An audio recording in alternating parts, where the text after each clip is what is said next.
Welcome back to the Adventures of a Disney Dad podcast. Chip and I are back, and we've got Hallie Jones.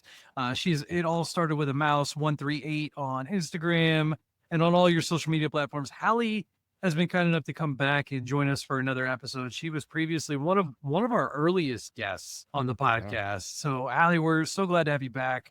Fresh off of D23, we're going to be answering your listener questions, and they have I'm sorry. The inbox has been getting not enough love around here lately.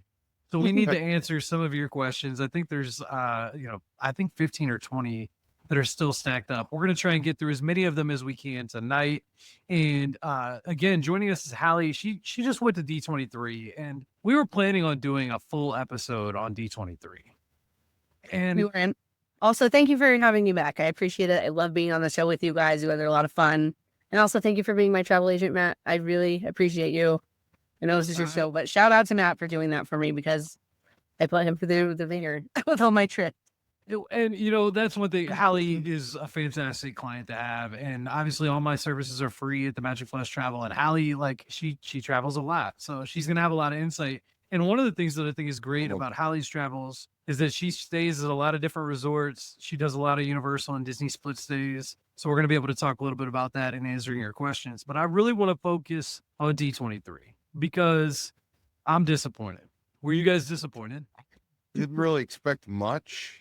Just from 2 years ago, I mean, I think it's going to be more next year when they're out in Anaheim or wherever they do next year. I didn't expect much, but yeah, I mean, I was disappointed. For those that don't know, and Hallie, I want to talk about it because you actually went down there for this. D23 is known as the ultimate fan event. They do it typically at Disneyland in California one year, and then they do a destination D23 sometimes at Walt Disney World the next year. And usually it's where the Disney makes all their announcements. So they'll announce new movies, new rides, new lands, new everything that could be coming to the theme parks is typically announced at D23. And so a lot of times there's this buildup. Like I personally have had this buildup. I think over the last 12 months we've had this a lot of talk about how much money Disney's going to be putting into their theme parks. They're going into overdrive and whether or not that's a response to Epic or whatever is a different discussion. But they're putting in billions of dollars into the theme parks, and you just kind of get this idea that there's going to be something announced. And it was at Coronado Springs, one of my favorite resorts. And Hallie, you went and stayed down there, and like, I guess give everybody some insight as to like what that's like, and then kind of how you felt in response to what was announced. I don't know. It was odd. I think the best thing was the castle turning back to its original colors. I really did like to see some of the new animations coming. I think that's cool. But that's not the focus of Destination. So the people you meet, you get to be like very much one-on-one with Imagineers and ask them questions and be able to talk to people you wouldn't normally. But also this one was way bigger than the one 2 years ago. And so that felt differently. I thought about this afterwards, and so we were beating around the bush a little bit. The major announcement for those that hadn't seen it is that the Cinderella Castle at Magic Kingdom is going to be coming back to its original, white, gray, blue color scheme, and they're getting rid of this hideous, ugly pink color, right? And if you would have told me before this started, before D23, that you could get a land or a new attraction, or you could get the castle back to the original color, I would have taken the castle every time. Well, so it's like a weird feeling to feel disappointed by it. When in reality, if you would have told me in advance, I would have taken that every day of the week. And if they somehow come out and say we're getting the dream lights back, the icicle lights at Christmas, and I would That'd be be over so the cool. moon, right? Mhm. And so like it's an awesome thing that they announced, but at the same time it just did feel a little bit underwhelming, and it's mostly because you're just to me, the amount of money that they're spending on parks around the world, you just kind of get this hope in your stomach as a parks fan that there's going to be something really cool to be announced. And I think a lot of people also speculated that we would get something related to the name of the villain's land or some more details because they had a Yes. villains panel, right? They did. They Um, did. but They shared a lot about the research they've done and the architecture they're going to do, which was really cool. But yes, everybody wanted more. Yeah. Everybody You know, wanted more. I'll tell you too, one of the coolest things that I think that they've done recently, and it just started yesterday for those that are listening, September 15th. It the Tron Aries overlay looks incredible. It does. So for a limited time, they haven't told us how long it's going to be running, but the movie I think comes out October 10th, if I remember correctly. They've basically made it so that there's the new Nine Inch Nails music is played around the area, and then it turns red for Tron Aries. Man, it made me want to fly down there just to do it. Same. Oh my God, same. If you had ever told me that Nine Inch Nails and Disney would collaborate, I would have about 10,001 odds. Chip, I'm a movie score nerd. I don't know if you know that about me, but I listen to like scores all day while I work. And the Tron Legacy score by Daft Punk is one of my favorites to listen to. And for anybody that's like a Disney Parks nerd, it's the music of walking around the Tron area in the parks. And so you literally feel like you're there.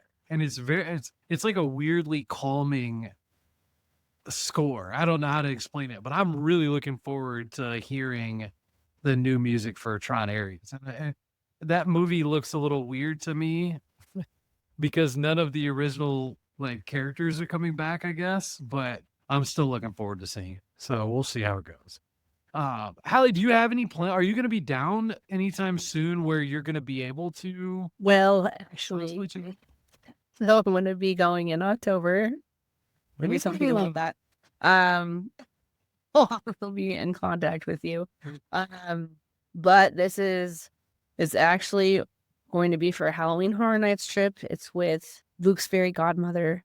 I'll explain to you who that is. But we had when we go with her, we get an Airbnb because she has a dog and she wants to like barbecue and grill out. And so we'll be there like Friday, Saturday, Sunday, but we'll only be in the park Saturday. But I think I'm going to go early. And so that's why you come in. So I can I can't go and not go to Disney. That's crazy. We'll definitely chat about it. But I'm glad that you'll be able to get to experience it with our twins being due somewhat soon. I'm gonna be on like kind of baby watch here, but I'm not gonna lie. I started looking for this week and next week. I started looking at flights to see if I could go down like in the morning and in the evening, come back in the evening, so that I was only gone during a work day. And it's really tempting because it sounds you should do it. Just to get down and back for like $150, and I'm like, if my wife wouldn't off me, I think I might give it a shot. What if you brought her back some spring rolls or something? That Chip, that would not be enough. On just a day. Just a day. With everything we got going on, not no dice. It's one of those things that I'm not even tempting fate with the pregnant wife and 3 kids. Yeah, but anyway, let's jump into our listener questions because we got a lot of them, and I want to make sure that we try and answer as many as we can. And the first one was, how do you decide when going to Walt Disney World which parks you're going to visit on which days? And Hallie, I want to start with you as our guest of honor. For a family that's going down to Walt Disney World, how would you recommend that they decide which parks they're going to visit on which days? Well, I would say, especially if you have kids, don't plan on going to the parks the day you get there. Plan on going to the resort. Great advice. Going to the water park if you want, since it's free right now to do that. And if you're going, I wouldn't do Magic Kingdom on a Monday or a Friday. Those are by far the busiest 2 days. And I also wouldn't do, well, there's 2 parts. If you care about the fireworks, you've never been there, you want to do the nighttime stuff at Magic Kingdom, don't go during a party day. And know that. Make sure you look up on the app. Make sure the dates you're planning on it, they're not going to have a party because it closes at 6. However, that means it's going to be very, very less crowded that day. So it depends on what your family wants to do. Do you have a park hopper? Do you want to do a half day at Magic Kingdom and then pop over and do Fantasmic? That all depends on that. But definitely make sure you're going on a day that if you want to be there the whole day, make sure you know they're open the whole day. That's huge. Chip, what are your thoughts? I was thinking avoid Magic Kingdom on Saturdays and Friday and Saturdays. I would say Epcot on Friday nights and Sundays. Other than that, I mean, we like to, it depends on your order of what you want to do. Like if your kids are so excited to see the castle, go to the castle first. If they want to go to Animal Kingdom, see the Tree of Life, if that's what they're, whatever it is, whatever priority is, if that's what it is, I put that first because if you need to come back the next day, then you can do it. Yeah. I think that's the biggest thing is figure out what you want to get out of your vacation. Going with the same thing. Don't go on your first day. Go to the water park. It's actually calming. There's rides for all ages. We had a blast at Blizzard Beach. We've had a blast at Typhoon Lagoon. For my kids' age, we like Blizzard Beach right now, but as they get older, I think it's going to. So I'm gonna answer this the same way that I do it when I plan with families and we're planning your vacation. And the first way is to Hallie's point, we're gonna look at whether or not there's a party anytime during your vacation. So if there's a party at Magic Kingdom, or if you're going at Christmas, there's Jollywood Nights at Hollywood Studios, or sometimes like there's corporate events that rent out the parks. So we're basically looking at the parties and we're looking at our park hours. There's also deluxe extended evening hours. So if you're staying at a deluxe resort, we want to make sure that you have the opportunity to take advantage of those. So sometimes that can like set up your schedule for you.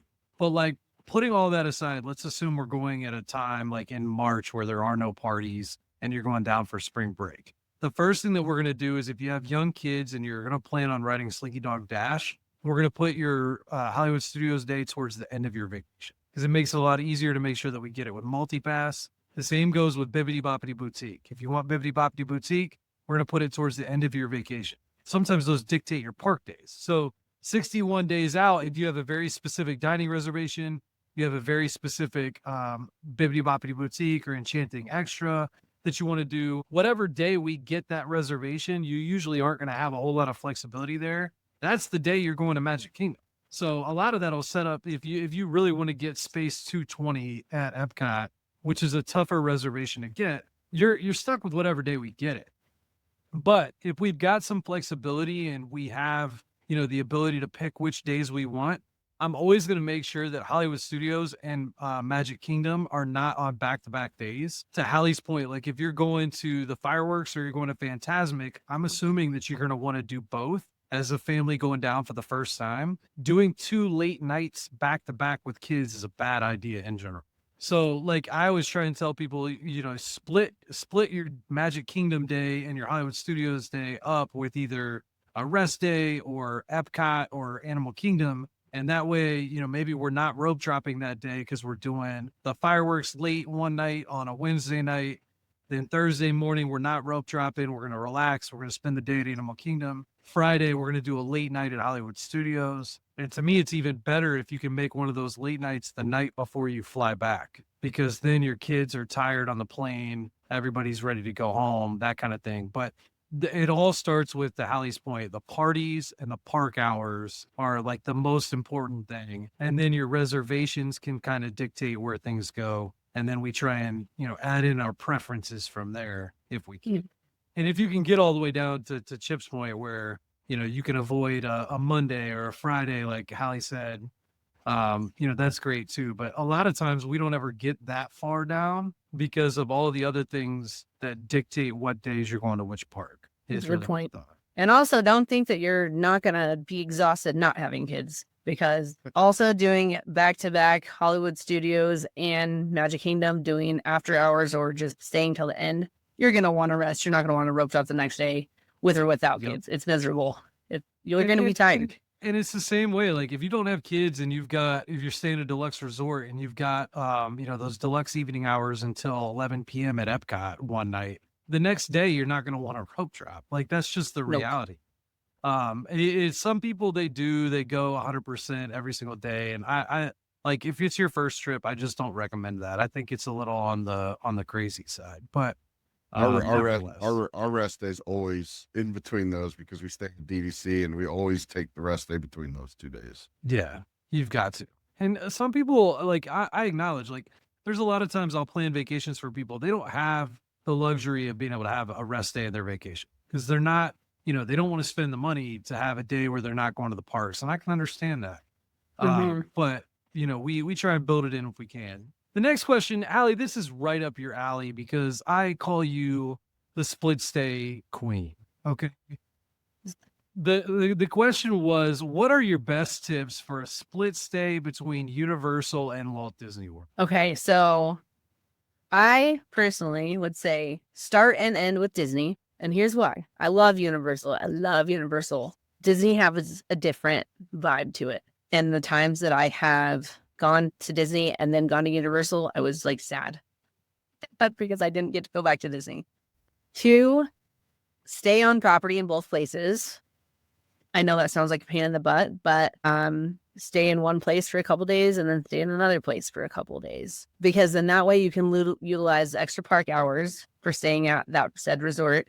Then you can utilize the transportation. I mean, not to say you couldn't Uber from Disney to Universal, which I do a lot. But I go a lot. This we're talking about for people that don't go all the time.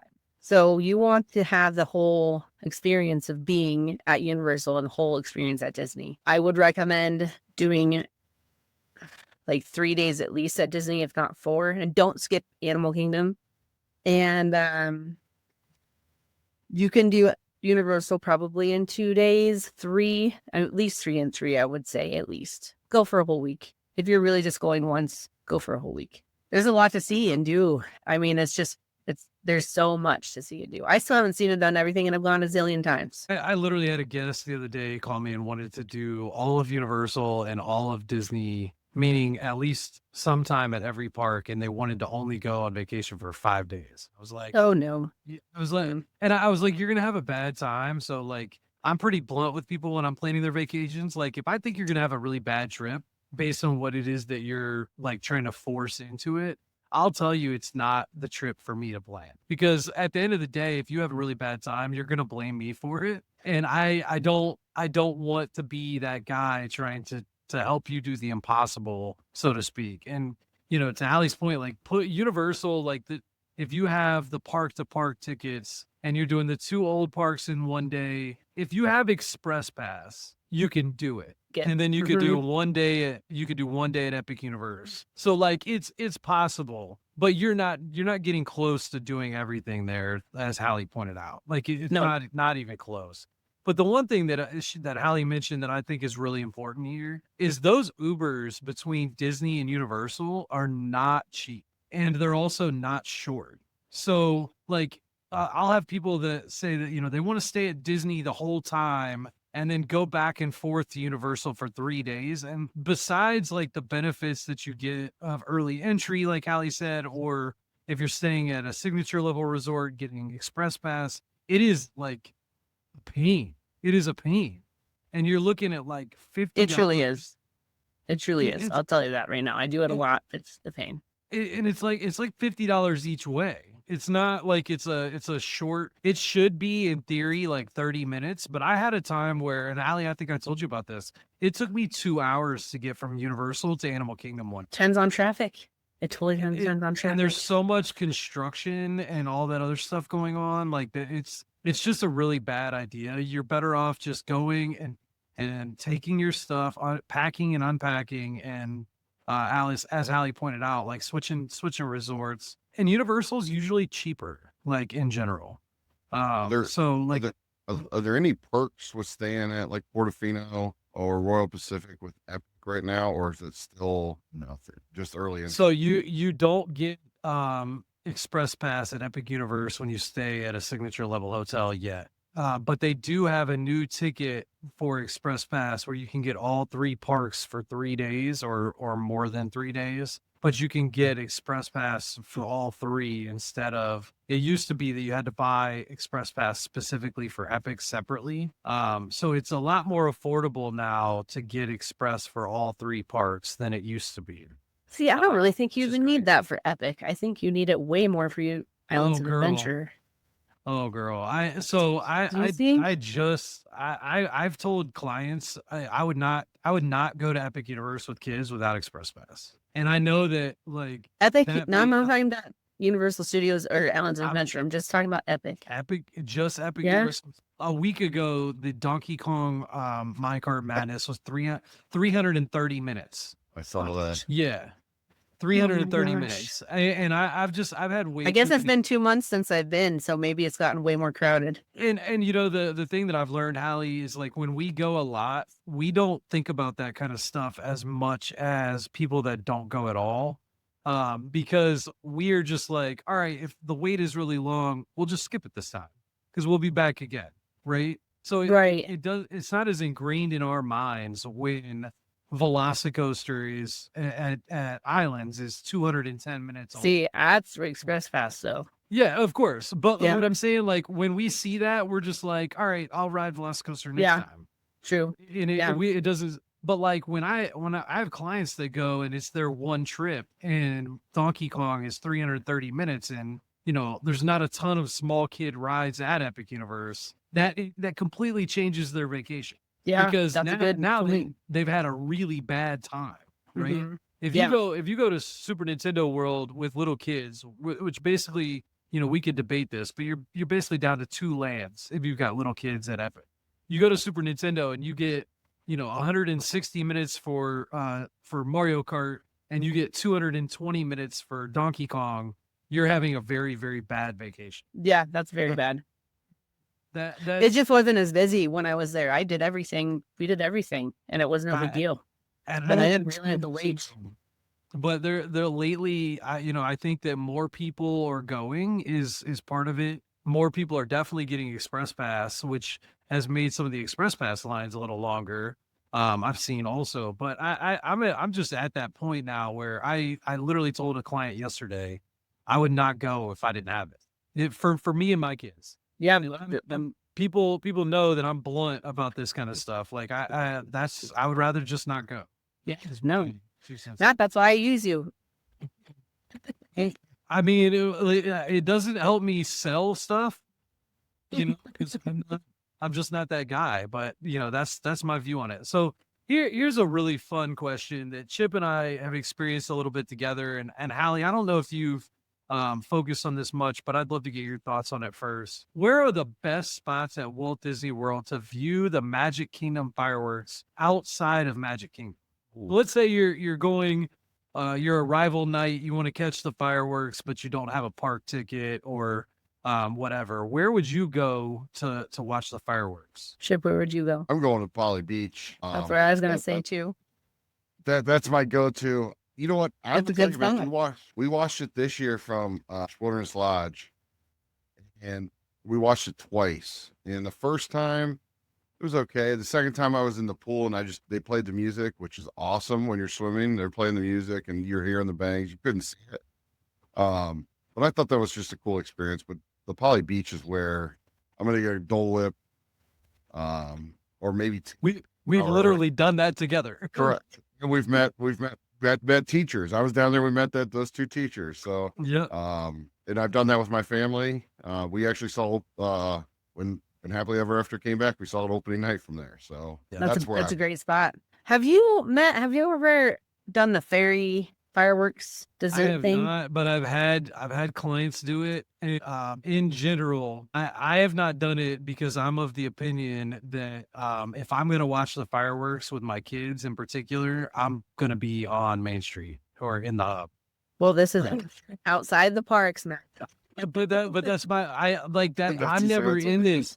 That's my answer is like I'm never in this situation because like we have when I plan trips for my family, we have 2 late nights. One where we're going to see Fantasmic and one where we're going to see the fireworks in Magic Kingdom. And usually I splurge on the fireworks dessert party so that I don't have to spend an hour and a half waiting for a good spot with my kids. I would rather spend the money to have like a private area where we can watch them. But the rest of the nights of the vacation are not nights that I'm going to be in the Magic Kingdom area to watch the fireworks like that. That's just not, I mean, I could see it like after a dining reservation, which we have done. We've done the fireworks from California Grill. I was going to say and Kelly Girl. balcony there. We've done that. But that just ended up being like we wanted to have dinner there and the timing worked out. It wasn't like I planned it that way. And I think that that's gorgeous. Like any of the theme park view rooms at the Contemporary or the balconies at the Contemporary, I think are awesome too. I think those are great options. I would agree. The one place that I have not seen them personally is from the Grand Floridian. So I It's think great from that's good. Narcoossee's. Is it called Narcoosse's? Am I saying Yeah. that right? That is a good view. Yeah. But it's like a timing thing. You can't guarantee. Like, so go around dinner time. If it happens to happen, cool, because you have to have a reservation for that to be a thing. Yeah. The other, there's the Poly Beach has such great dining options. Like if you can get a spot at Wailulu and have a good burger and then go watch them, or, a Contemporary Steakhouse 71, you can even pop in the bar there. I think those are great options. So I would definitely consider those. And I think there's plenty of places you can do it and not spend any money Mhm. and be able to get a good shot of the fireworks. Even taking the ferry from Fort Wilderness over to Magic Kingdom while the fireworks are going, that's a good one too. Yeah. We did that on yeah. accident. Yeah. So Hallie, one of the next questions is one that I think that we can debate, because I feel like you and I are going to have very strong opposite feelings about this. Pop Century versus Coronado Springs. Which resort is better? And we're going to say it's for families or first timers that are going as adults. And we're going to assume that the price, because it is fairly close to stay in a standard room at Coronado Springs in the Village, so not the tower, it's usually pretty close to Pop Century when there's a discount and stuff. So which one are you picking for a family headed to Walt Disney? I'd like Pop. I've done it with my I- nieces and nephews. I've done it with my friends with their kids. It's a Skyliner one. The Skyliner is amazing. And you can just walk over to Art of Animation and go be in the Cars area and be in the Little Mermaid area. And that, honestly, staying there is great too. But having that for the kids and just the theming all around. I haven't been into Pop since they just repainted it and took down all of the shadow boxes. So I'm interested to see what that looks like. But the food's pretty decent. It's not going to be as fancy as the Coronado as far as food goes. But when I've gone with my friends with kids or my family with kids, we don't hang out at the resort anyway, except to maybe take a nap and get in the pool for a little bit. So it's not like, if you are going to stay and hang out at the resort, Coronado's way better of a resort for sure. But Chip, I would pick what are your Pop all day. thoughts? I'm I had a leaning feeling you would. I'm leaning towards Pop, which I know I'm a moderate to deluxe personally, but the Skyliner, number one. Number two, the theming it is Disney in your face. If it's your first time going, you're gonna get Disney everywhere, and that's what I'd want on my first time going on vacation. Now, as we've gotten older, we don't need the theming as much in our face, so I would personally lean towards Coronado with my family, but for a first timer, 100% go to Pop Century. So because you're going to be able to get to two different parks other than the bus, and it's a good change up. I mean, it's just the pool's nice. That whole area is nice. I know the food, it is what it is. It's a great I think it's one of the best shops. Definitely. I agree. It screams Disney. It honestly screams 90s Disney to me. Really throwing it out that way. I I know you're going to disagree. I know what's coming. I know. I might get fried for this because I feel like Pop Century is like the haven for Disney adults. Like it's where Disney adults go because you can get the Skyliner access, and it's usually the cheapest Skyliner resort. And I hate Pop Century. I hate it. I'm gonna say it. Why do you hate it? It's like hate, loathe entirely. All right. So I had a really bad experience staying there, which I try not to let cloud my judgment. But if I'm paying the same amount of money, okay, if I'm paying for the same amount of money, I want the Skyliner to me doesn't trump, because you're only going to be able to use it essentially if you're going to all four parks, you're going to be able to use it on 2 days of your vacation. 2 days of transportation does not trump a significantly better pool for kids with a water slide and obviously better dining, because Pop Century only has a food court. So you've got, multiple different dining options that are actual restaurants that your family can go and eat, in addition to a food court at Coronado Springs. And the tower itself is one of the best resort areas on property, in my opinion. So the fact that I'm taking the bus 2 parts of the trip doesn't have any impact whatsoever. And I prioritize making sure we've got a good pool to go to. And We've got dining at the resort that we can, because we spend time there. I'm unfortunately sized out of Coronado Springs because they don't like I'm a family of 5 about to be 7, and you can't get bigger than a 4-person room unless you're paying like for one of the huge suites or whatever. That's a So, yeah, but there are times for bigger families that it makes sense to get 2 rooms at Coronado versus getting, 1 room like a family suite at Art of Animation or whatever. Sometimes Yeah. it's kind of rare. Sure. But like sometimes Coronado can be that cheap. But if I'm paying the same price for the 2 of those, I'm going Coronado every single time. I think that resort is the most underrated resort on Disney property, in my opinion. So and I also I hate the theming at Bob. I really hate it. and the Like, truth comes out. I know. Like I really, really don't like it. Like you get kids in like the 70s and 80s area or whatever, and they're like, none of it speaks to them at all. But like you can, as Hallie said, you can walk over to Art of Animation and like there's great spots there, but like I don't know. There's nothing that speaks to me about Pops. And you can take the Skyliner to different resorts and eat there. Oh, there's and take the Skyliner to the Joffrey's right there. And my, Like, my, now you're trying to, the Joffrey's comment is trying to get to me. I see what you're doing. It's true. It's Man, true. I'll also argue that if you're on the one side of Coronado and you're going to go to the feature pool, it's a solid 8 to 10 minute walk plus the bus stops. That's true. So the last time I was down at Walt Disney World, I stayed in, I think, the farthest room away from the lobby. Which one? It was in like I think it was the Ranchos, and it was literally the farthest you could be away from the lobby.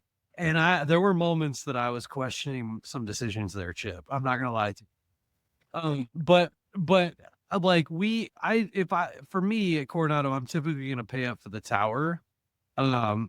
Because I just think that the tower is basically a deluxe, and you get it. It's more expensive than it used to be, but you get it for a better price than a deluxe usually. For sure. Yeah. But I don't it's disagree with such a you nice there. spot. But then that's the same price as like Caribbean Beach, which is great. We've had this discussion before. Mm. I would stay at Grand Casino Tower over Caribbean Beach every day of the week. Wait, no. Every day of the week. If Coronado gets a Skyliner or something, it turns into a deluxe resort. I'm gonna say this: Grand Casino Tower is nicer than the majority of deluxe resorts. Okay, so you've sold me. I have to try it now, but It I'll really report is. back. The unfortunate part is that a lot of times of the year it's priced that way. Like it is more expensive than like Animal Kingdom a lot of times. Animal See, Kingdom and I Lodge. can't- And at that point, I'm not even paying that. But like you have to evaluate it from that lens. Like there's no way I'm staying at Caribbean Beach and paying more money than staying at Coronado in the tower, for example. But anyway, that's our thoughts. And you've got both sides of it. Both resorts have great benefits, obviously. And it just depends on what's best for you and your family. To Hallie's point, like if you're not going to spend any time at the resort whatsoever, you just need a place to sleep and great transportation. Pop is probably the right fit, and I book Pop all the time. So for that exact reason, let's talk about this. This is going to be a tough one that I think we're gonna have to think about a little bit. But I'm going to put Hallie on the spot first. Hallie, what is the number one mistake that people make at Magic Kingdom, in your opinion? I have more than one. I'll Let's- give you like let's- a couple. oh, yeah, give me a One, planning sit down dining reservations for every meal. Don't do That's- that. I've met a Preach, lot of girl. people that do that.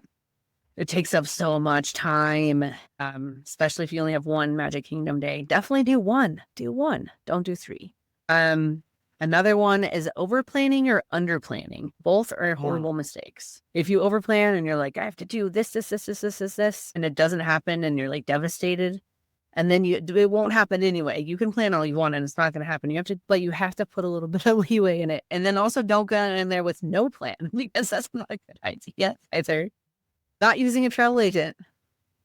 This is a huge mistake. It's huge. Free. Why would you not utilize something free? They book your everything for you. I preach that a lot to everyone I talk to. And I'm not a travel agent. and I use one, obviously.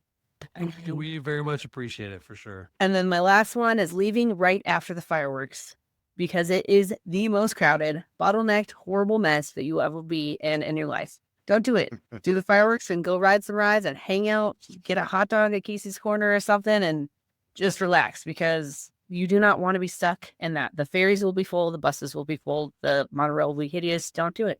That's my... Chip, she hit the nail on the head. Do you have any others that you would add to that list?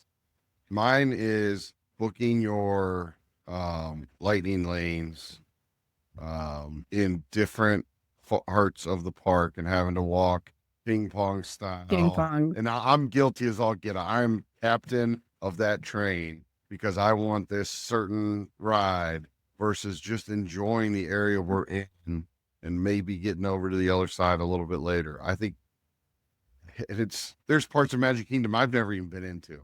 Like I've never been into the treat, what is it, Big Top Treats or whatever, back by Goofy. You've never been in there? Never walked in there. Nope. Never been in there. The Big Top? Have you done the meet and greets in there? Right next to it? Never have.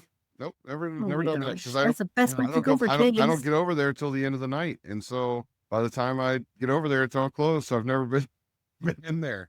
I just forget about it because I'm like, oh, we can go ride Goofy late at night because there's nobody gonna be over there.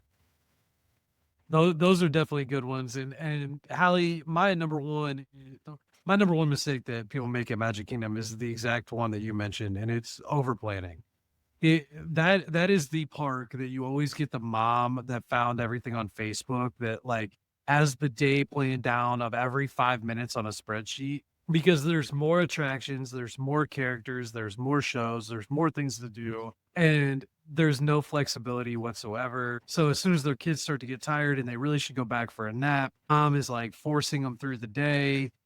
They're racing to get, as Chip pointed out, across the park to all these different things, and it ends up being a nightmare. And that's Chip. I thought about this the other day. Like the reason a lot of dads hate Walt Disney World is because they have someone that over planned the vacation, whether it's themselves or their wives or whatever. Like it's there's no relaxation. There's no moment to get a beer or get an ice cream. It's like just racing back and forth to check boxes on a spreadsheet.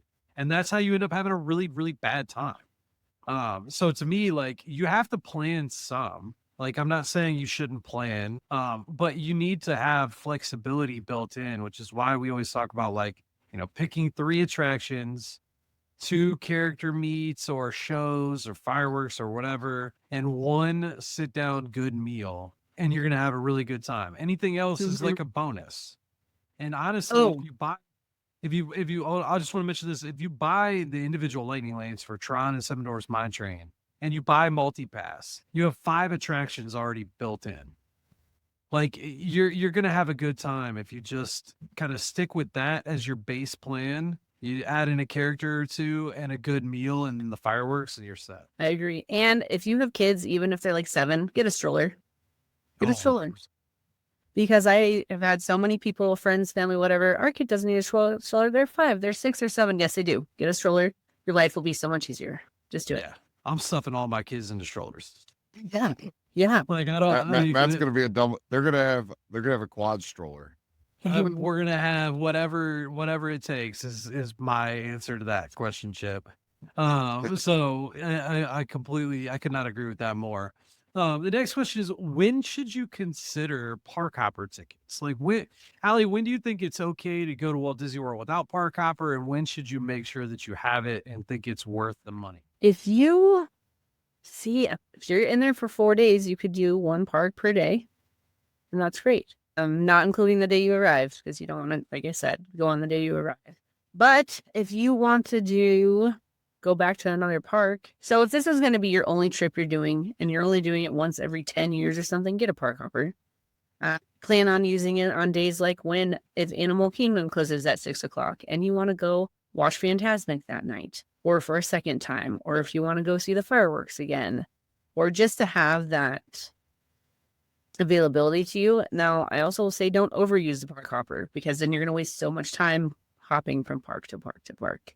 So it really depends on your family and what priorities you have. If you're okay going to Animal Kingdom one day and going back to the hotel when they close and going to eat and relaxing, that's great. It's really depending on what the priorities are of the people. Chip, what do you think about that? I think it's more. I mean, what's the rule of Universal? You go to Universal when they're the age of what 48 inches. Yeah. Park hopper at Disney might be when the overstimulation doesn't affect your kids. So in terms of your kids are going to be okay. Like, hey, this is the park we're going to focus on today. When they get to that age, like, you know what, we want to go to a different park. Maybe we want to end at Magic Kingdom every night. Maybe we want to end at I think it's more of an age thing versus, hey, let's get these kids comfortable. Like I have a buddy. I just talked to him tonight. He went to Disney a few years ago. They spent their entire week in Tomorrowland and Fantasyland. Didn't go anywhere else. And they were there 3 days. They didn't go anywhere else in Magic Kingdom. He's like, my daughter said my kids liked it. They were comfortable there. So I can't blame them. Yeah. I mean, I don't, I think that's a little borderline crazy, but I could see it. I could see it. I'll give them that. But my view on Park Hopper at Walt Disney World has changed. Like, obviously, if you can fit it in your budget, it's usually not a huge expense to add on to your vacation, then you should do it. But otherwise, I'm only recommending it if you have more than 4 park days. And that seems like it's counterintuitive to the way that I used to view it. I used to be like, well, if you're going for 2 or 3 days and you want to hit all 4 parks in 2 or 3 days, then like we can make it happen with Park Hopper. But Hallie mentioned it right at the end of what she was saying. Like, I think you spend too much time hopping between parks and dealing with the transportation that it ends up not being worth it. It makes the day too frustrating. Like, if you're going to spend, basically, if you go to Animal Kingdom in the morning, then you hop from Animal Kingdom to Magic Kingdom and then Magic Kingdom back to your resort, you're going to spend like 2+ hours on Disney transportation. And I just don't, if you only have 2 days, I don't think that 2 hours is worth it. I think you're better off just spending the entire day at Magic Kingdom one day, the entire day at Hollywood Studios another day, and then you save Epcot and Animal Kingdom for the next trip. But if you're going for 4+ days, then you start to get into, well, I can go to Animal Kingdom for half, 3/4 of a day. And then when it closes at 6, I can go and check out the fireworks at Epcot, which is something I haven't done before. Or there's other options that become available because, or like, you want to spend the morning at Magic Kingdom, come back and spend an afternoon at the pool, and then go see Fantasmic that night. You get more flexibility because you're not trying to rush everything in. And it makes a little bit more sense with like the flow of your trip, if that makes sense. I would Totally, also put we it. do it as a family. I would also put it if you're on the quick service dining plan. I think that's more of a park hopper friendly than being a sit down restaurant, because maybe you want to go to Epcot every night for dinner. Like, I would do that. I would go to Epcot every night for dinner, eat at a different country. But if have a sit down restaurant, I can't do that. I'm not going to do that. And that does impact things too. Like, if you've got a short trip and like your daughter really wants to do Bibbidi Boppity Boutique, Tusker House, and Akershus, plus see Fantasmic, you have to get Park Hopper, right? Like, because that's the only way to make that kind of thing work. So there are unique scenarios that I've seen that are like that. But the reality is that Park Hopper usually isn't like a massive expense. So it's a little easier to stomach as an add-on, I think, than a lot of other stuff. So, that's a lot of great advice there. So what are the 3 best first multi-pass selections to make at Epcot? So for those that aren't familiar, you can check out our video on Lightning Lanes. I'll put a link to it in the show notes. But basically, when you buy multi-pass for one of the theme parks, you get to pick 3 rides in advance. At Epcot, you get to pick 1 in Tier 1, 2 in Tier 2. Let's talk a little bit about what selections you would make. I've also got a free chart that you can download of all the multi-pass tiers if you join our newsletter. And so I'll put a link to that in the show notes also, so that you can visualize everything. But Hallie, if you're going to Epcot and you've got multi-pass, what's your Tier 1 selection? Let's start there. So This is gonna sound crazy. It depends. Are we doing everything like regular? Doing everything regular. I'm gonna do Test Track because I haven't done it yet. But really, if you're with kids, do Frozen or Ratatouille, whatever one you want first, and then I would do Soarin' and Living with the Land. But my other advice would be something like Figment that has no wait. So the second you get into it that morning, because you can get it like 2 seconds after the park opens, you can book your next one. So you're going to do Test Track or Frozen. I would say those are my favorite too. Although I haven't done the new Test Track, but when it was old Test Track. And then I would book Figment as one of them. So then I could get on the Figment real quick, book my next one, and hopefully get Frozen or Test Track or Ratatouille. Because those ones sell out quick. So if you get, as soon as you get one of those other ones done fast, you can book another. I mean, I know it's kind of cheating, I feel like, but I don't know. It's a very, what Hallie's talking about there, if you're on social media, sometimes it's known as a burner ride. And it's a very advanced tactic with multipass. And a lot of times it'll work at different parks, but like if you go at a really busy time, at Epcot in particular, usually it won't. And the only reason why it will if you want to get Test Track, for example.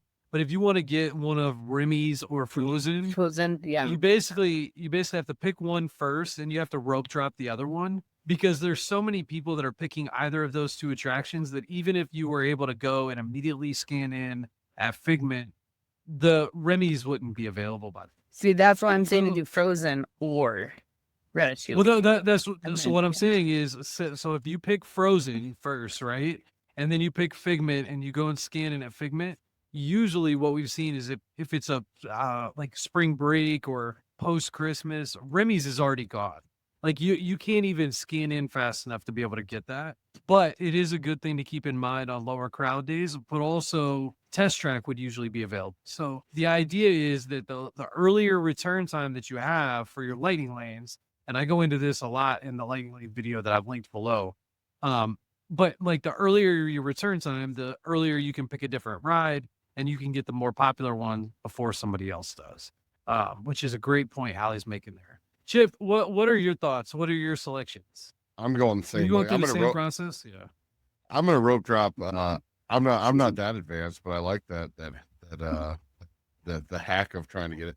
I'm gonna rope drop Ratatouille and come in through World Showcase, and then I'm gonna probably get Frozen. You know what though? I'd probably do Frozen for the girls, and Bear and I would go do Test Track, just because that's what he'd want to do. And then I would do Soarin' as my tier 2. I would either do Crush or Spaceship Earth, one of them too. I mean that's Spaceship Earth is under refurbishment, unfortunately.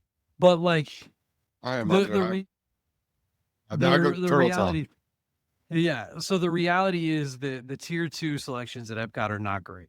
That's just the gist. Like it used to be Soarin' was a tier 1, so now that it's a tier 2, it gives you a better option. But Living with the Land and Journey into Imagination with Figment are like Disney adult heaven rides. But for most kids, they're going to be like, what are we doing right? Turtle Talk with Crush is great and popular and fun. But I also don't really recommend that you use lightning lanes on shows. So, because you just don't need it.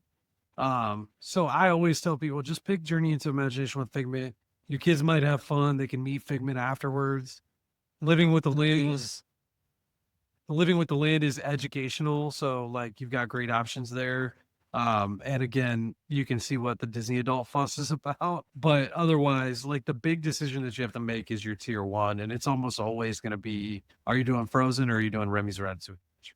And then you rope drop the other one. That's always the advice that I give there. And then our last question of the night that we're going to be able to get to is, Matt, I play it. And like listener of the show, his name is Mateo. Shout out to him. He always reaches out and watches the episodes, and we really appreciate it. But he just got back from a Disney cruise, and we were talking about his upcoming Walt Disney World trip. And he asked, how much time do you actually spend on your phone in the parks? And I thought that was a really great question. Hallie, what do you think? You are on your phone a lot. A lot. Big advice, have a power bank with you. Fortunately, to book lightning lanes, to book dining reservations, to do all of these things, to order quick service, you need your phone. So you're going to be on your phone a lot, and that's just part of it. Yeah, bring your charger. The one thing, and I'm going to tell you, the advice that I gave him was It's a lot, but it's not nearly as much as like people portray it online. Oh The no, you reason can. Yeah, I agree and with the you. reason is like your dining reservations are technically made already in advance. So like the biggest thing you're doing is like mobile ordering food, so that you're not waiting in line. You're gonna be checking your like making your new multi-pass reservations. But like the rest of it is like voluntary. Like whether you're looking at ride photos or you're checking wait times, like you don't have to be checking wait times. Like we do it, and you see a lot of people on social media talk about it because it's just like natural. Like we want to know how Right. long is the wait at Haunted Mansion? Is it 13 minutes so that we could just walk on? When in reality, we're about to get on Tron. Like you're not actually going to walk on that ride right now. You just are obsessively kind of looking through as to what's next. But when you're going for the first time, you could very easily have your lightning lanes booked, and you really only need to open it when you're booking your next lightning lane. And we also get like these people online that are always like, oh, you can swipe down and refresh and refresh and refresh and get earlier return times. And like the reality with like families and kids is that you're not actually going to be doing any of that.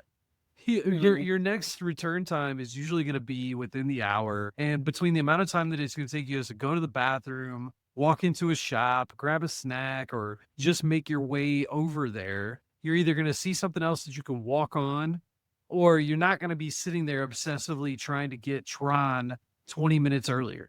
Like those are things that like people try and make up on social media, in my opinion, that make it seem much more, difficult than it is. Do you agree with that, Chip? Yeah, and it's only going to be one person, really. I mean, it's me and my family because my wife doesn't care.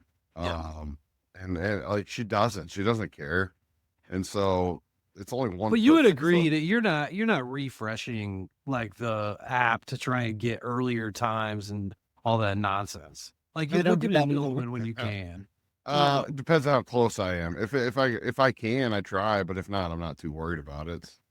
I mean, but But I'm not sitting there like outside of the ride doing it. I'm doing it while I'm sitting there waiting in line, maybe, or just hanging out, like nothing. I've seen people on TikTok that are sitting there. Oh, you gotta have them on your favorites, and you gotta swipe, swipe, swipe, swipe, swipe. I'm like, I come don't do on, all that. that's Yeah, so I that's so try to find an earlier time, like especially like if I get something that's like 2 hours from then I'll try and see if I can find something that's potentially earlier, but doesn't always. But the chances of you having something 2 hours from that time and not having other rides in between already is like slim to none. It Oh yeah, used to matter a lot more when it was Genie Plus and you could sit at the pool and you could stack lightning lanes every 2 hours, but you can't do that anymore. That's when to me it mattered. Like back then, like Genie Plus, those were the golden days of Genie Plus. We didn't rope drop anything, and we would literally stay at the pool in the morning. We'd have breakfast at the resort. You'd hang at the pool until 11 a.m. and then you'd go to the park at like 1 in the afternoon, 2 in the afternoon, and you'd have like 6 lightning lanes stacked up. That to me was like the golden era.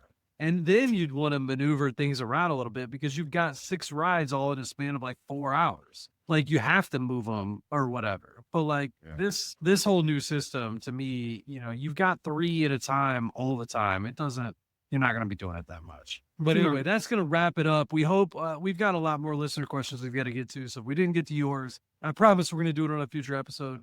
Hallie Jones, thanks so much for joining us. Thank you. Remind everybody where they can find you on social media, Hallie. You can find me on Instagram at It All Started With a Mouse 138. You can find me on TikTok at Started With a Mouse 138. You can find me on YouTube at It All Started With a Mouse 138. And you can find me on my website at It All Started With a Mouse 138.com. And you will find links to connect with her in the show notes on all of those different platforms. You can also find the newsletter that I referenced, link to sign up and get the free chart that shows all the different tiers for lightning lanes will be in the show notes. I'll also include that lightning lane video that I referenced so that you can have all those resources. Got a ton of other resources on adventureswithdisneydad.com. The newsletter is getting a revamp. It's going to be a lot of fun. I'm really looking forward to connecting with you guys, once or twice a week on that front. And check us out on Instagram, TikTok, YouTube at Adventures of a Disney Dad. Thank you guys for listening. If you could subscribe, leave a review or a comment on this episode, we would really appreciate it. And we will see you in the parks.